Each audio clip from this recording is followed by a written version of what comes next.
Well, thank you very much for being here today, taking the time to come out and hear this talk. I really appreciate it. And I want to thank you for inviting me here to be your guest. It's been a real pleasure to be here. What I wanted to do today is start by telling you a little bit of my own story, how it was that I got into political organizing, and then talk more about sort of what organizing is and how it works, and hoping that we could sort of have a broader discussion about how it might work in the context of the work that you all are doing here at Counties. And so before I start, the one thing I should say is, so in my other job, one of the things I do is teach at Wellesley College, which is a women's college in the United States, and we have lots of very vocal women there, and what that means is that they interrupt me all the time. And so I'm used to being interrupted, and so if you don't interrupt me, then I will feel as though you're not listening to what I'm saying. And so please feel free to interrupt me at any point during the talk with questions or comments that you may have, and it's not something that you need to sort of save to the end. So I would appreciate that. So first question, so how did I get into this work? So I grew up in the United States. I grew up as a daughter of Korean immigrants in Houston, Texas, which is in the southern part of the United States. And I sort of, over the course of my lifetime, I saw my parents live what we call the American dream. When my parents first came to the United States, my dad mowed people's lawns, my mom cleaned people's houses to make money, and I grew up in a neighborhood where it wasn't all that surprising when our next door neighbor broke a window to come into our house and steal all of our stuff. This is one of those things that happened.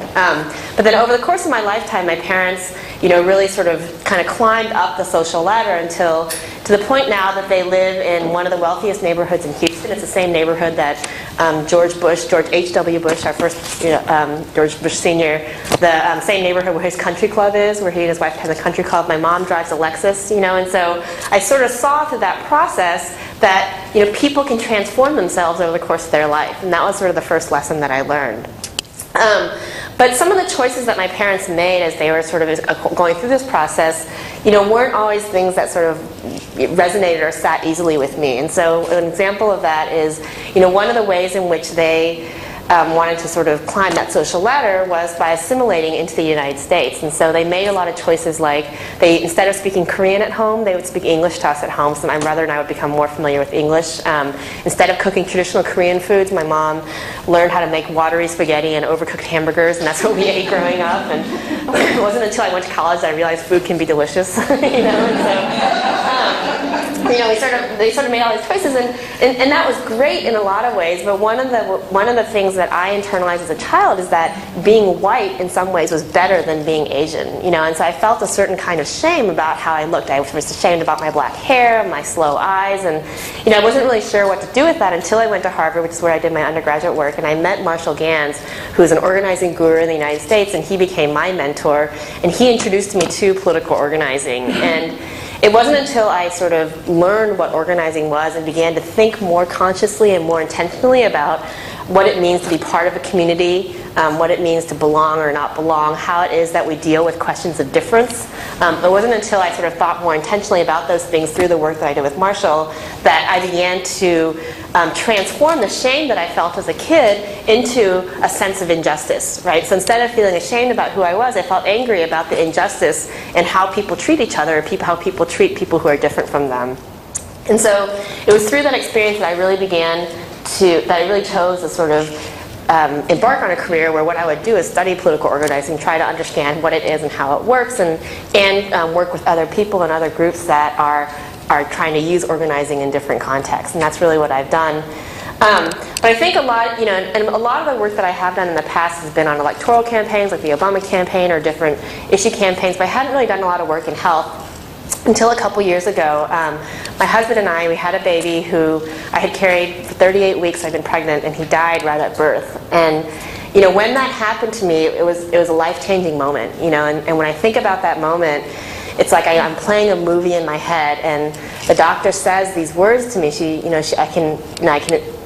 That image is sort of indelibly imprinted in my mind, and it's like she says, "Your baby has died," and she says, and at that moment, it's like I see the movie screen, and it shatters into a million pieces, and all I see is blackness, And I think as a parent, I can't think of a harder lesson to learn than to know that you can't protect your children from the worst kind of harm. And it was really hard, I think, at that moment to feel like I had any agency or that I, as an individual, had any kind of power at all. And, at that moment, I thought I would never see my way out of the darkness, but I did. Somehow I was able to sort of re-articulate the narrative, and recreate sort of a story where I could understand what had happened to our child, what had happened to our son, in such a way that I was able to sort of find light in darkness.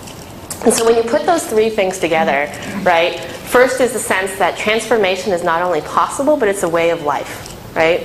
The second thing is that I have real anger at the injustice that we feel in the world. And not anger as in I'm going to lash out, but a productive kind of anger, right? A disconnect between what I see in the world and what I want the world to be. Right? And the third thing is, through the experience that we have with our son, I have the knowledge in my heart that I have the power in me to find light in darkness. Right? I can find light where I never thought that I would before. And so when you put those three things together, agency, injustice, and transformation or change, that's organizing. Okay? And so that's why I'm here today. So what I wanted to do is talk to you a little bit about what organizing is and what are the contexts within which you might think about organizing as an appropriate approach to change. So just to begin, if we think about healthcare, as I've begun to do more in the past few years, then there are a lot of different challenges that you can sort of imagine to health and wellness, right? There's certain kind of illnesses that people can get. You can have breast cancer, you can get pneumonia. My husband got pneumonia last month, so as I was preparing these slides, I was thinking about that. You can have lots of different kind of illnesses that come your way that obviously will make you less healthy. There's certain choices people can make about what they eat, right? How much they eat, about how much they exercise, things like that are going to affect your health outcomes over time. And then there are a lot of sort of broad societal and contextual factors that affect health outcomes, right? And in the United States, for example, one of the big discussions that's going on right now is the idea that healthy foods cost 2 or 3 times as much as unhealthy foods. And so if we think about a lot of the impoverished communities in the United States that have some of the worst health outcomes, of course they're going to buy the cheaper food, but the cheaper food is where they're getting a lot of the unhealthy calories. And so you think about things like food, green spaces, you think about mental health issues, and often there are societal stigmas that make it hard for people to get the treatment that they need. And so there are all sorts of broad issues that extend beyond the individual that can affect health outcomes. And so when we think about these different challenges, there are different ways that whenever you confront a problem, there are different ways that you can go about making change. And so some problems require technical solutions. Right? If I'm an engineer and I have a bridge that is not standing up, then I need to figure out how to make it stand. Okay, and it's a technical kind of solution, right? In the context of health, when my husband got pneumonia, he had to go to the doctor gave him a pill, the pill made him better, right? And so there are certain kind of scientific or technical solutions that can solve some of the problems that we face. But often when we think about some of the issues like diet and nutrition, some of the issues that Garrett was mentioning, the solutions are much more complex than that, right? There's not a pill that's going to make somebody eat healthier foods, right? If there was, that would be great, right? There's not a pill that's going to take the place of exercise every day or something like that, right? And so when we have these more complex solutions, the question is, all right, how do you go about achieving the kind of outcomes that you want to achieve? And so the first question I think to ask then is, what is the theory? What is your theory of change? And by theory of change, I mean, what's the mental model that you have in your head about what the problem is and what that implies for what the solution is? Okay, now I think a lot of people, I teach organizing to my students, and I feel like a lot of my students, they have these sort of knee-jerk ideas about what they want to do to fix a problem without thinking about what are the assumptions that the solution that they're proposing implies for what they think the problem is, right? And so the theory of change is being very intentional about that. And so, one example is, very often my students sort of say, oh, there's this problem we have, African American kids aren't achieving this, aren't doing as well in school as the white kids are, or there's so much race prejudice still against homosexual couples in the United States, or whatever it is. There's all these different problems, and people say, well, what we need to do is have an awareness campaign. We need to go out, we need to educate people about this issue, and that's going to solve the problem, right? And the assumption underlying that, right, is that the problem is information. right? The reason why people aren't behaving the way that we want them to behave is because they don't have the right amount of information. And when, excuse me, when that's the situation, then what you need to do is have an awareness campaign. And now, there are certain situations in which that's completely true. The environmental movement in the United States was largely begun by a woman named Rachel Carson who wrote a book called Silent Spring. Right? She wrote this book that all of a sudden told everyone about the sort of degradation that was going on in our world, about the environmental problems that were being caused by human activity, and that sparked the environmental movement. Abraham Lincoln, who was president of the United States during the United States Civil War in the 19th century, he has this famous line where he met this woman who wrote this book called Uncle Tom's Cabin, and he sort of said, here's the lady who started the Civil War, right? Because she wrote this book that exposed all the sort of the poor treatment of African American slaves, and that he's in his mind sort of sparked a lot of the outrage that then sort of eventually led to the Civil War. And so there are certain situations when what you need to do is educate people about an issue, right? What people need is the knowledge of what's going on. Another way to think about social change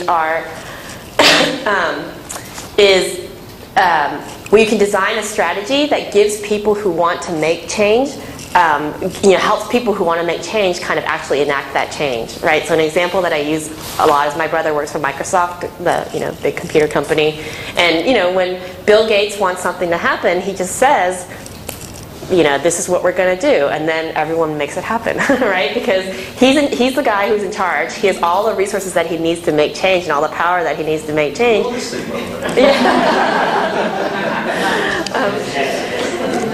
Perhaps this is a situation that you all face or don't face, but so you can make that kind of top-down change, right? When the people who want to make the change have all the resources that they need. And this, another sort of example or another way that this plays out, at least in the United States, is through our tax policy, right? And what the government is doing there, they can't just force people to do things in the same way that Bill Gates can force my brother to do something when he wants him to, right? But what they can do is try to change people's incentives so that people do what the government wants, right? And so the government wants businesses to hire more U.S. workers instead of hiring workers abroad, so they create tax breaks for companies who hire U.S. workers, right? The government wants people to buy more fuel-efficient cars, so they create a tax break if you buy a fuel-efficient car, and so they do these different things that try to sort of shape people's behavior because the government has the power to sort of change those incentives. And so organizing is one of many different approaches to change, right? So there are lots of problems out there in the world for which you wouldn't want to use organizing as a solution, okay? It would be silly for Bill Gates to embark on an organizing campaign because he's the guy that has the resources to make the change, right? And so there's no reason for him to embark on this kind of approach. But there are certain contexts in which organizing is an appropriate way to sort of achieve social change. And so the question is, the question that I want to sort of talk about is, okay, so what are those situations? Like, when might we think about political organizing as an approach to change? And so when you think about that, there are sort of three questions to ask, okay? Questions have to do with purpose, people, and power. All right, so the first question is, what is the purpose of change, right? What is it that you want to accomplish as you make this change? The second, who are the people that want to make change, right? Who is it that really has that felt urgency in their heart to make something different, right? To make the world be different than how it is right now. And then third, and this gets into questions of power, is do the people who want to make the change have the ability, the resources, or the power to make the change themselves, right? And so this is, again, to keep using the same example, if I'm Bill Gates, the answer is I want to make the change and I have the power to make it myself, okay? And so, organizing is only appropriate when the answer to that question is no, right? When the people who want to make the change can't do it alone, okay? So when does organizing make sense? All right, so just starting on power, right? Actually, let me start at the top, right? So with purpose, right? First thing is, organizing is an approach to change where you are trying to solve an actual problem, right? You want to make change in the world as we understand it, right? But you also want to solve it in such a way that it leaves the constituency within which you're working or the organization within you're working stronger than when you found it. All right, so what do I mean by that? So an analogy that I use all the time, and I apologize for people who already have heard this analogy, okay? Analogy that I use all the time is the idea that, if I'm a for-profit company, right, public company, right, I have people who want to sort of buy my stock, then at the end of the year, I report my profits, but I also report my assets going forward. Right, so what that means is I report how much money I made last year, but I also report how many assets, what kind of assets I have going forward. Because if I'm an investor, if I'm buying stock, it would be ridiculous for me to buy stock in a company that had huge profits but no assets going forward, right? Because they're not going to make any money going forward, okay? And so in organizing, what we want to do is we want to create profits. We want to solve actual problems in the world and make the world a better place, right? But we also want to solve those problems in such a way that we create a new source of power. And what that means is that we want to solve the problems in such a way that we increase the assets that the company has going forward, okay? And so if I'm an organizer, at the end of the day, if I have achieved an outcome in such a way that it burned out everyone that I was working with, then that's a failure, right? Because I haven't created any capacity, I haven't created any assets going forward. But if I've achieved the outcomes that I set out to achieve in such a way that I built a new source of power within the constituency within which I'm working, then that's a success. And so an example of that is if you think about the civil rights movement in the United States, when the African Americans were sort of fighting to sort of integrate public institutions in the 1960s in the US, what the civil rights movement did was it achieved the goal that they wanted to achieve, right? They integrated the American public institutions, and they achieved the right to vote, right? They got all these goals that they wanted. But in doing so, they built a really strong infrastructure within the African American community where you had a lot more African Americans who had these leadership skills, these leadership capacities that they previously lacked, right? And so they built that capacity, and those organizations went on to become the NAACP and these other sort of like very storied organizations in the United States that still advocate for African American interests in the American political system.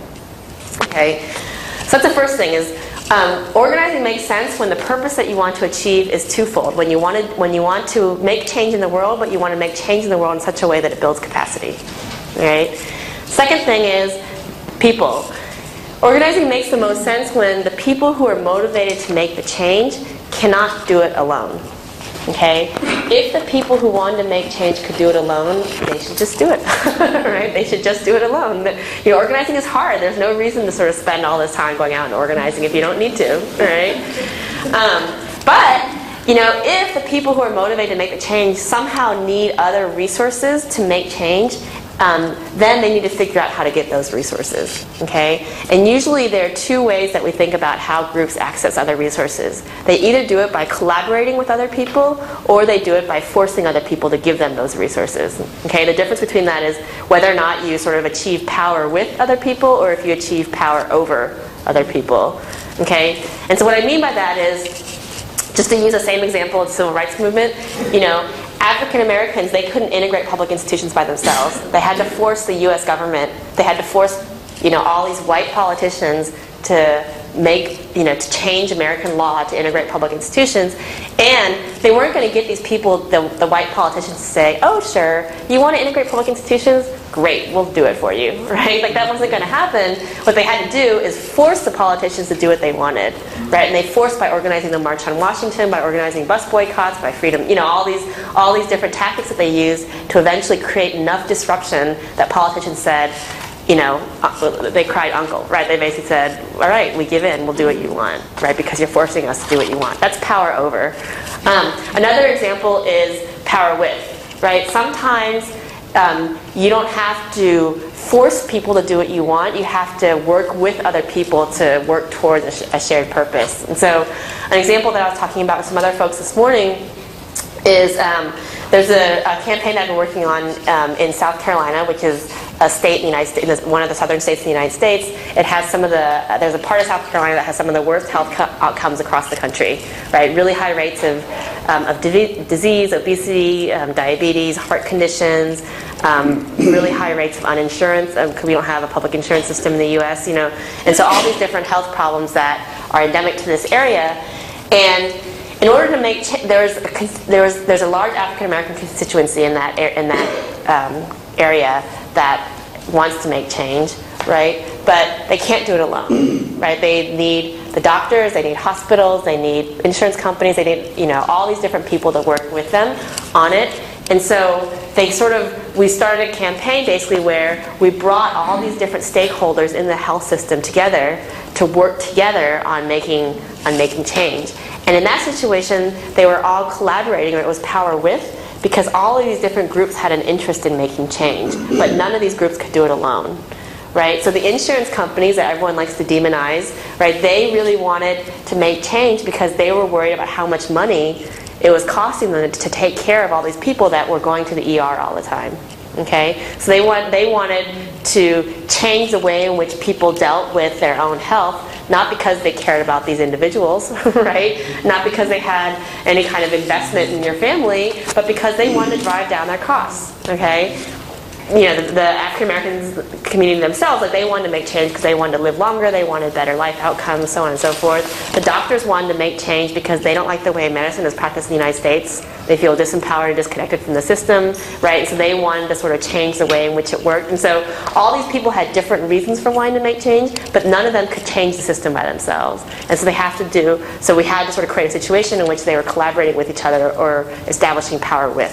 Okay? But the bottom line with both of these scenarios is that you use organizing when the people who want to make change can't do it alone, right? When they need to sort of somehow work with others, whether it be in a competitive or collaborative environment.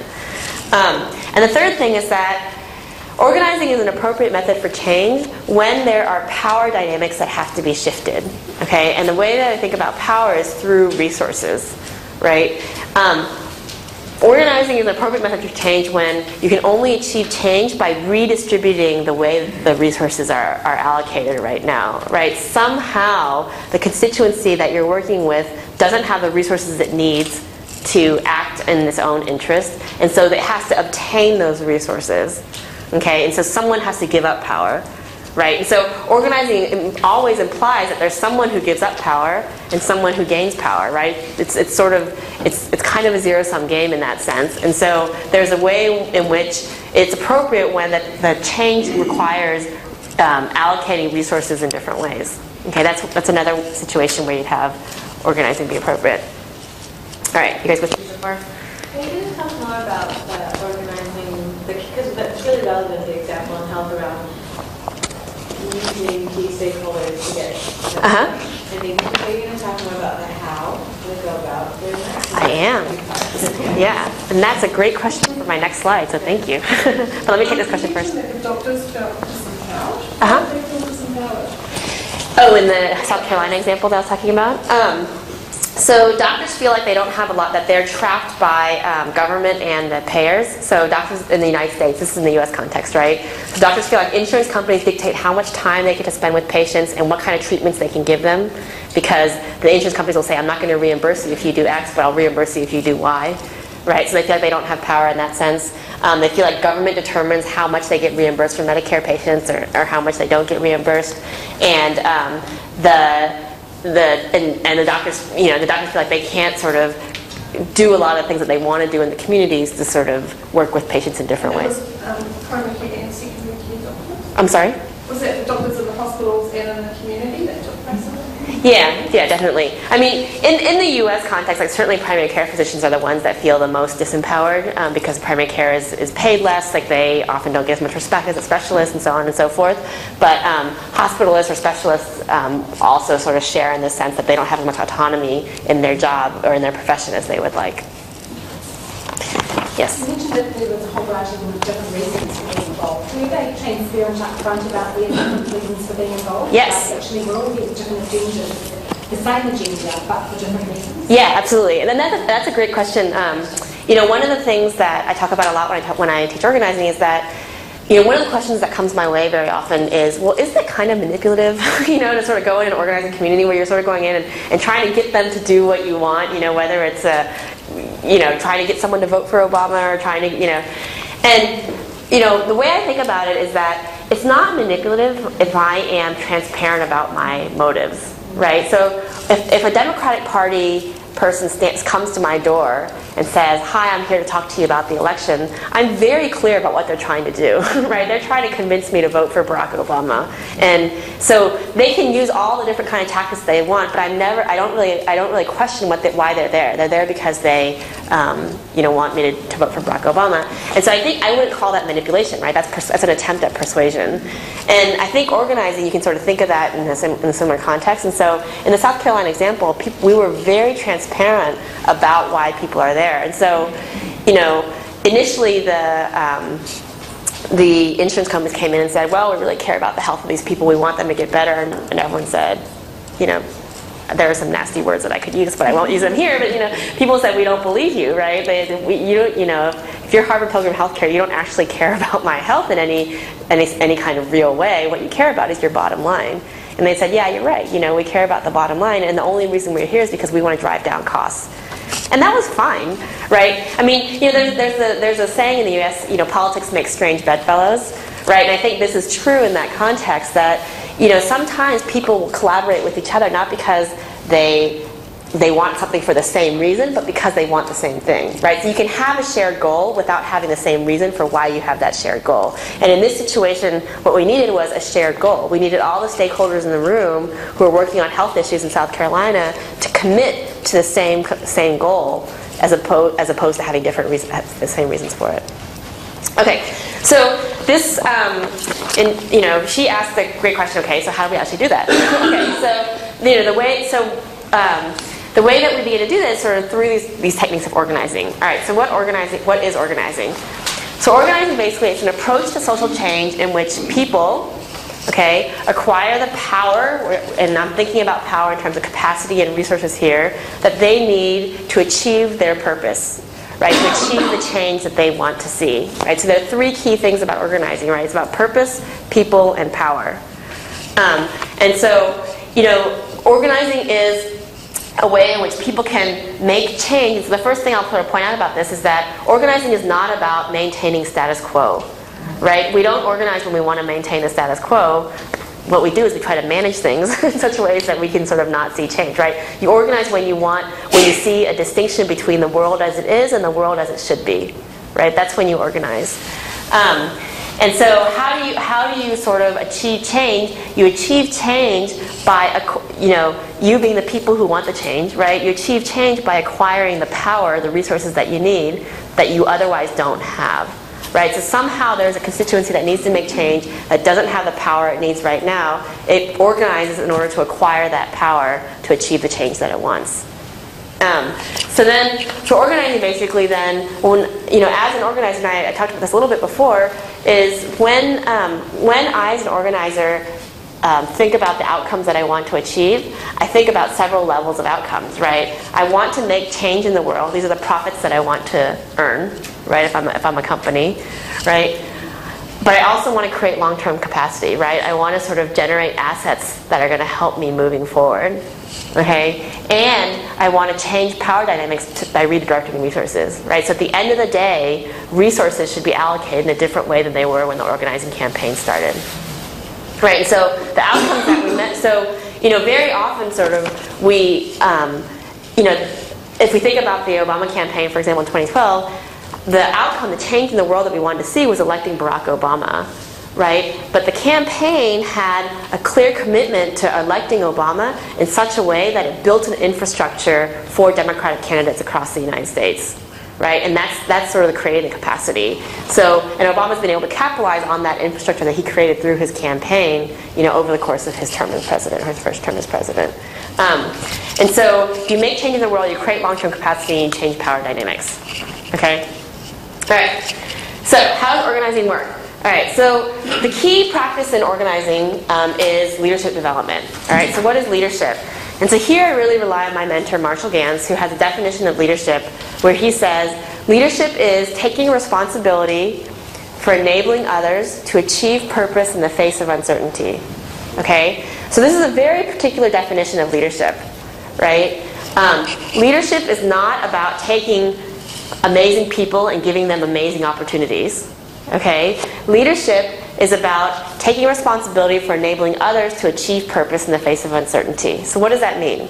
So there are a couple of parts of the definition that I always point out, right? The first thing is you only need leadership as we're defining it. Okay, you only need leadership when you have some uncertainty, right? You don't need leadership when you have a really clear routine that needs to be followed, right? So there are a lot of situations where you need to get from A to B, and everyone knows how you need to get from A to B. There's a very clear process, and someone just needs to manage that process to make sure it happens the way it's supposed to happen. Okay, that's not leadership. That's management.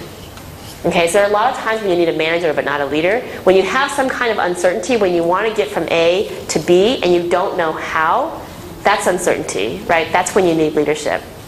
Okay, so what does leadership do in that context? When you have an uncertain context like that, then the first thing is leaders take responsibility for enabling others to achieve purpose. Okay, so the first thing is leaders need to help people find purpose. Right? And that purpose often has to be shared among lots of different constituencies. Okay, so in the South Carolina example that we were talking about, you know, when we tell the story of that campaign, there was always a big aha moment in the room when we figured out what our shared purpose was. Okay, and the reason for that was when people first came into the room, everyone was pointing fingers at different people in the room. Right? The patients were saying the reason that we can't, that we're not achieving the health outcomes that we want to achieve is because the doctors are in the way, right? They're arrogant. They don't treat us the way we want to be treated. They're a big pain in our rears. You know, there's sort of all these problems that we have with the doctors, right? We don't like government because what government is doing is they're patronizing us. They're trying to tell us how to live our lives. You know, we know better about how to live our lives than government does, right? So they were pointing fingers in that way. The doctors were saying, we're not the problem. Right? We are trying to do our best, but we can't because the insurance companies are telling us how to spend time with our patients. They only pay for certain treatments. It's all a fault of the insurance companies. Right? And the insurance companies saying, don't look at us as the bad guys, right? We're just sort of trying to we're just trying to keep down costs in the system, but you guys are the ones that are sort of making these choices to live unhealthy lives. Right? And so everyone is pointing fingers at other people in the room. And so the question was, well, how are we going to achieve shared purpose? Right? Everyone thought that the problem that we had to solve was one where somewhere another group was at fault. Do you see what I'm saying? And so eventually what we came to was this moment where everyone realized that the one shared commitment that everyone in the room had was to reducing chronic disease. Right? And everyone wanted to do it, to your point, everyone wanted to do it for different reasons. Right? The insurance companies wanted to reduce chronic disease or improve sort of health outcomes around chronic disease because they wanted to drive down costs. Right? The patients want to do it because they wanted healthier lives, you know. And so there's sort of different reasons why people want to do it, but that was the common goal that people had. And so the first leadership act that went on in that room, right? The first thing that leaders had to do was help people figure out what their common purpose was. Right? Their common purpose was fighting chronic disease. And then, so the other point about leadership that I'll make is that you'll notice that the definition doesn't say leaders are the ones that achieve purpose in the face of uncertainty, right? What leaders do is they enable others to achieve purpose in the face of uncertainty, right? So leaders are the ones that don't get written up in the newspaper. I mean, organizers are the ones, you know, in this context, leaders are the ones that don't get written up in the newspaper, right? They're the ones that enable others. They equip others with the capacities and the skills and the resources and the motivations that they need to be able to organize others to sort of do this kind of work, right? And so, a lot about leadership is learning sort of how you sort of enable others to do that.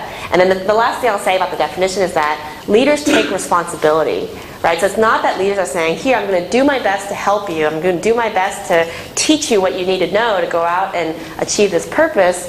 They do it in such a way that they say, it is my responsibility to achieve this outcome as much as it's your responsibility, even if you're the one who's actually doing it, right? And so leaders are the ones that they take their responsibility. They're accountable in the same way that other people are, but they do it in such a way that enables others, and that's how they build capacity, right, is by enabling others. Okay? Okay. So then how does organizing work? Okay, so the first practice is leadership development, which I'll talk a little bit more about how that works. Right? You take leaders, you build community around those leaders, right? And then from that community, you draw resources or new sources of power to make the difference that you want. That's the process of organizing, right? You create leadership where it didn't exist before. You create community around that leadership, and then you turn the resources of that community into the power that you need to achieve the goals that you want to achieve. Okay? Now, why is community important? So I tell the story where there's Alexis de Tocqueville was a Frenchman who came over to the United States in the 1830s, and that's when American democracy was relatively young. And the question that he was asking was, what makes American democracy work? Right? Why is it that American democracy is so powerful? And what he found was the reason that American democracy works is because those crazy Americans are always working with each other to do stuff. These Americans they get together to bowl, they get together to read the newspaper, they get together to garden, they get together to do everything. And it's by that process of joining that Americans discover resources that they didn't have before, and that becomes the basis of making democracy work. Okay, so what does that mean? What he was saying is that when people come together, when people work collectively as opposed to working individually, that process of working collectively, it's fundamentally transformational. Right? That process is fundamentally transformational because by working collectively, people discover resources they didn't know that they had when they were working alone. All right? And they discover goals that they didn't know that they had when they were working alone. Right? So the argument that Tocqueville was making is that working collectively is transformational because it changes people's motivations, it changes people's interests, and it gives them new resources they didn't know that they had. Right? And that process of transformation is why you want to build community around the leaders that you create. Right? You don't want to create leaders in silos, you want to create them together. All right? And so, very often when we think about, well, what are the resources that different constituencies have, we think about the Montgomery bus boycott or the civil rights movement in the United States, right? The resource that the African Americans in Montgomery, Alabama had was a bus token, right? One bus token alone is not really much of a resource, okay? Hundreds of thousands or thousands of bus tokens together, that's a big resource, right? And by denying those bus tokens to the bus company, they were able to sort of integrate the buses, right? If one person had done it, it wouldn't have been, And so in that way, so the resources become transformational when people work collectively. And so one of the fundamental assumptions of organizing is that you can only achieve change by working collectively, right? If you're going to try to achieve change by working alone, don't organize, right? It's the first piece of advice. Organizing sort of only works when sort of people work collectively because it's that process of working collectively that you see the transformations that you need to see.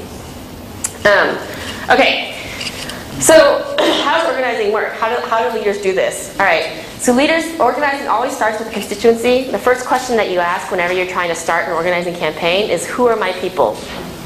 Right? And one of the things I always tell my students, I teach this organizing class at Wellesley, one of the things I always tell my students is that, how do you know if you're a leader?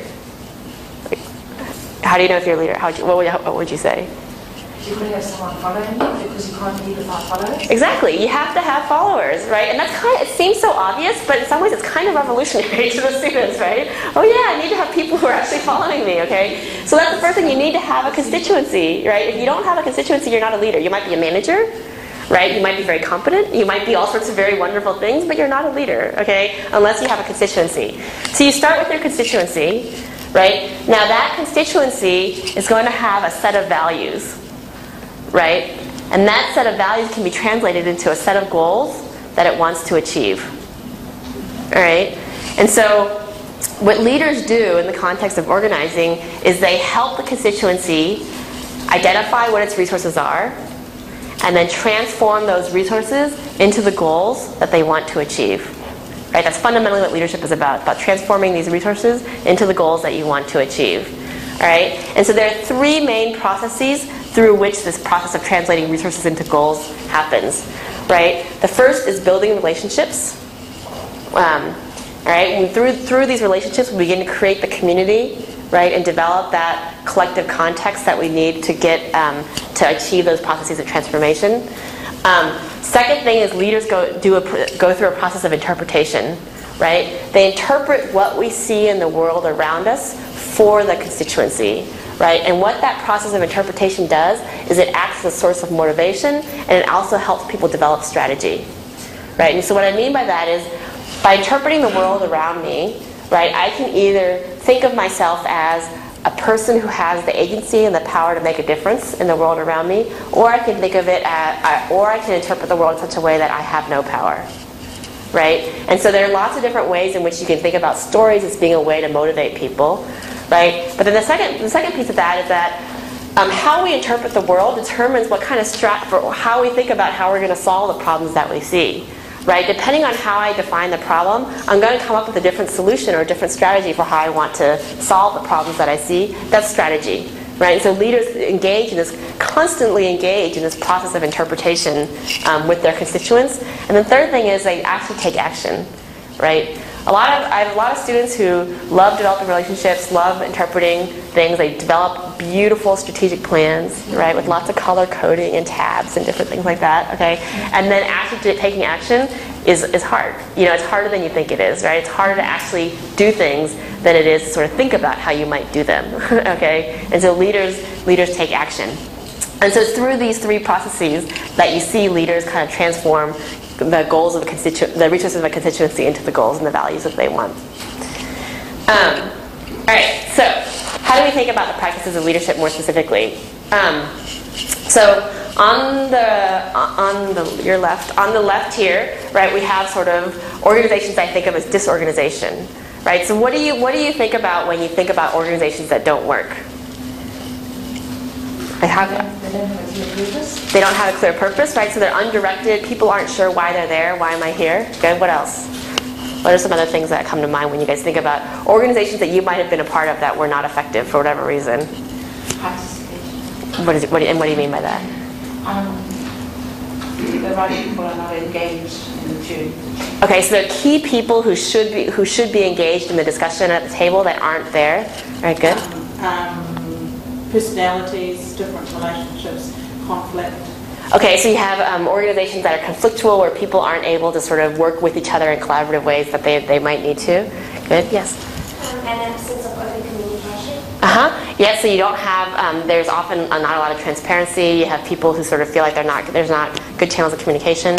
Good. Silence. I'm sorry? Working silence. Right, people working alone, they're not feeling that sense of collective identity that you really need to make an organization work.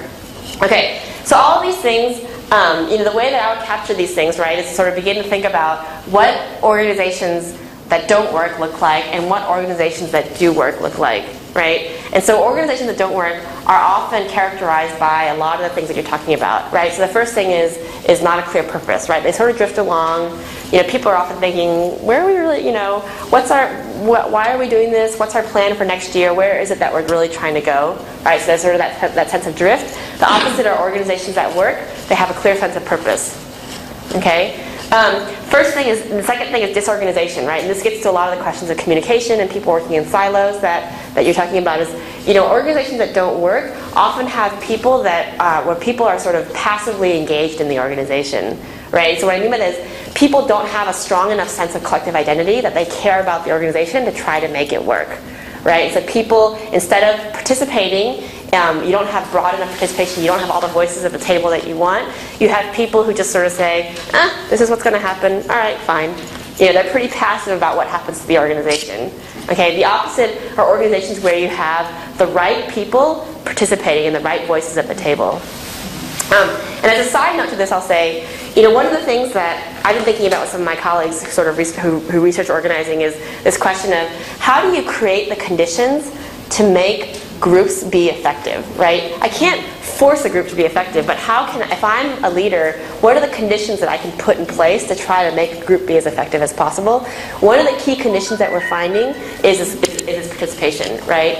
One of the best predictors of whether or not a group is going to do effective strategic planning is if they have a diversity of voices at the table, right? If you have people who all have the same view, at the table, then it's much less conflictual, which is nice in some ways, and it goes much quicker, it's much more efficient. But the actual outcome tends to be poorer than if you have a diversity of voices at the table, right? And so organizations that work tend to have active participation from all the right people, right? There's lots of voice that's channeled throughout the organization.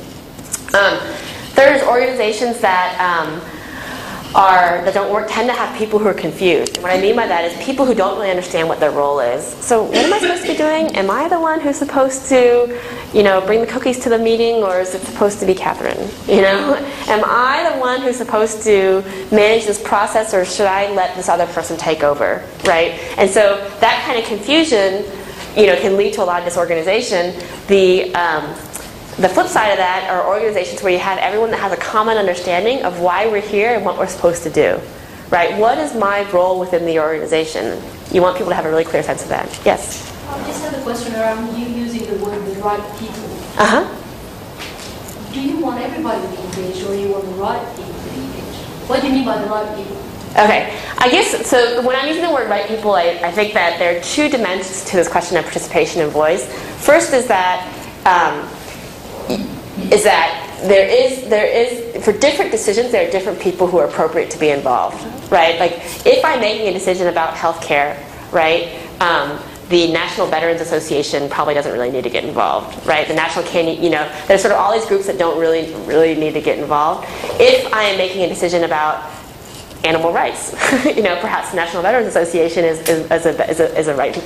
So for different decisions, there are sort of the right people within an organization or not to be involved. But the second point that I should make, that your question sort of aptly points to, is that organizations that work tend to be organizations in which there's a lot of voice. And what I mean by that is that that throughout the organization, people feel empowered to sort of speak their mind. That's a very democratic approach to organizational management. But that tends to be what we find, that organizations that have a lot of voice are the ones that tend to be more effective. Okay. Second is organizations that tend not to work are very reactive. What that means is that they just sort of wait for problems to fall into their lap, and then they say, oh gosh, there's this problem, how are we going to figure it out? How are we going to react to it, right? Organizations that work, constantly scanning their environment to figure out what the opportunities are for that organization, and then acting on them proactively, right? They take the initiative.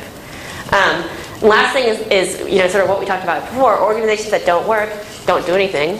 Often they have beautiful strategic plans. They often have great websites. Okay, they don't actually do anything. Organizations that work tend to actually take action. Right. So what do leaders do? Right. So then, when we teach organizing, right, what we teach in organizing are these 5 practices that basically turn organizations that don't work into organizations that do work. Right. So what are the 5 practices?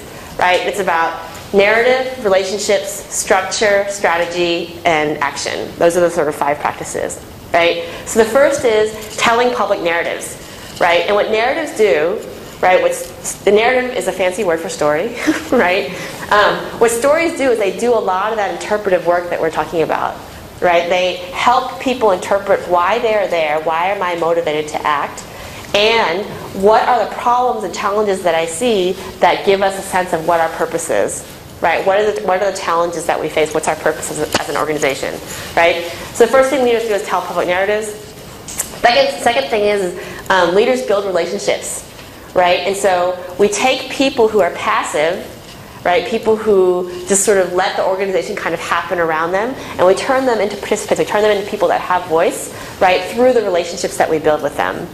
Right? And so a key part of organizing is building relationships, and by this I mean public relationships, right? So there are a lot of people, I have lots of friends, okay, who I have relationships with, but we don't have a public relationship in the sense that we haven't made a shared commitment to working together on a common goal. And that's the kind of relationship that I want in organizing, right? I want people with whom I have a shared commitment to working together on a common goal, right? That's a public relationship. Third thing is leaders take people that are confused. What is my role? Why am I here? Am I in charge of this meeting? Who called this meeting anyway? Right? To people who have a shared understanding about what their roles are by establishing structures that make the organization work. Right? And the structures that we use in organizing tend to be teams. Right? And this was a big transformation actually on the Obama campaign. The traditional electoral model that's used in U.S. elections is to hire 22-year-old organizers fresh out of college, send them into all these places, all these precincts across the United States, and say, organize this neighborhood for McCain or Obama or Mitt Romney or whoever it is, right? And what the Obama campaign said is, we're not having people work alone, we're going to have them work in teams, right? Because when you have that team structure, then you begin to build these collective enterprises that have greater resources, that have that engage in that transformational process that makes them more effective than individuals working alone. Right? And so in organizing, what you do is you establish these structures and these teams that help turn confusion into understanding. Fourth thing is develop strategy. Take organizations that are reactive, waiting for problems to fall into their lap, into organizations that take the initiative to solve problems that come their way. And then the fifth thing is you find you do stuff, right? Organizations that go from being inactive to organizations that actually take action, right? And so, there are all sorts of skills that are built into this. When you think about what does it mean to actually take action, that's a question of how do you, as an organizer, as a leader, how do I get people to actually implement the strategy that we've developed, right? And that's about learning how to delegate, right? It's about learning how to create tasks that are motivational for people. It's about, there's all sorts of different skills that are involved in sort of having people, enabling others to actually sort of take these actions in different ways. Okay? So those are the sort of practices of leadership that we teach. And so the point that I want to make is that when I teach organizing to a lot of people, one of the things that I find all the time is that the first thing that people love is the storytelling aspect, right? People love when we teach them how to build public narrative, right? Because public narrative is about learning how to tell your story in such a way that you communicate a set of values, right? So what do I mean by that? If I were to stand up here and say, I care about justice, right? You'd probably all nod your head and then fall asleep, right? And because it doesn't tell you anything, right? And it's also the kind of thing where it's like, it's really hard to disagree with me, right? No one's going to stand up here and say, I care about injustice. What I want to achieve in my life is injustice, right? People don't do that. And so when we try to talk about our values in abstract terms, we don't tell people anything really we don't tell them in ways that people understand it. But if I tell you a story about why it is that I care about injustice, that begins to give you a fuller picture of who I am, and it begins to give me more credibility about what that means. And so, these public narratives are sort of ways of articulating values in ways that people can understand. People love learning that. Right? Building relationships, how do we build these public relationships with each other in which we have a shared commitment to a common goal? And how do we establish structures that that help us sort of enact all these things that we want to do? These three things are about building power within a constituency. Right? So you have a constituency that wants to make change. They can't make that change unless they work with others. How do you help them develop the power that they need to make that change? Teach them public narrative, relationship structure. All of a sudden they have all these resources they didn't have before. Right? That's power. But the harder part about organizing is deploying that power, right? And so in a lot of ways in organizing, the rubber doesn't hit the road until you actually deploy that power. But that power is about developing strategy and taking action, right? And those are the things that are the harder practices of organizing. But it's a combination of, ideally in an organizing campaign, you have a dialectic between those two things. Right? It's a combination of building power and using power and going back and forth between those things that we achieve those outcomes that we want to achieve. Right? Making change in the world, doing it in such a way that you build capacity, and redeploying the resources in such a way that it sort of changes the power dynamic. So I know it's 2 o'clock. I'm sorry that I ran a few minutes over, but that's actually sort of what I have. But I'd be happy to answer questions. I don't know what the best way to go at this point. So the second I'll ask you to thank Hahrie, but the plan is now we've taken, I think there's some refreshments, but we're moving people down to the innovation lab just at the other end of Awatea, so this can be freed up to allow other people to come in and do some learning. But in a second I'll ask you to thank Hahrie, but if you've got any immediate questions, we can take a couple of minutes now, but then please come down, anyone's welcome, and we're going to continue asking questions, getting Hahrie to explain and talk to us in an informal setting down at the other end of Awatea in the innovation lab. And then Harry's going to be around this afternoon. I'm happy to hold on to her here for a while if you've got other things you want to talk to her about. So let's thank Hahrie, and then please walk with me, those who want to, down to the other end of Awatea, and we'll continue. So thank you very much.